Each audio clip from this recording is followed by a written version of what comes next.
Ouais, boss. Ouais. Qu'est-ce que je dois bien avoir en tête pour lancer mon premier business?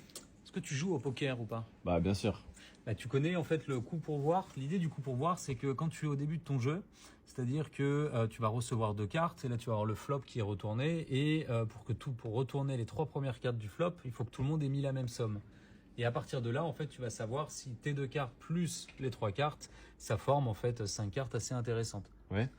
Dans un business, ça va être exactement la même chose. Le coup pour voir, en gros, c'est qu'avant, tu peux faire des business plans, tu peux faire des budgets prévisionnels, tu peux faire énormément de choses ou des études de marché qui te permettent potentiellement de savoir est-ce que mon business, enfin, de s'imaginer ce que ça va donner.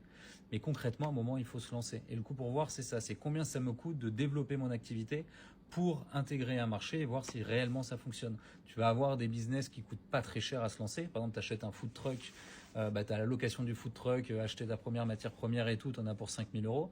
De officiellement lancer ton activité et un business qui coûte beaucoup plus cher qu'on ne le pense, ça va être les applications. Tu vas développer une application, en général, nous on fait pas mal de devis avec BSF, on est aux alentours des 100 000 euros. Parce que tu as le temps de développement, c'est du temps à la journée et pour tester ton marché, voir s'il y a vraiment un attrait pour ton business, il faut développer l'application complète. Et c'est pour ça qu'on développe des MVP. Un minimum valuable product. C'est un minimum d'investissement, donc c'est une version vraiment condensée de ton idée, mais vraiment autour de ton ADN. Et ensuite, tu viens rajouter des fonctionnalités. Ok.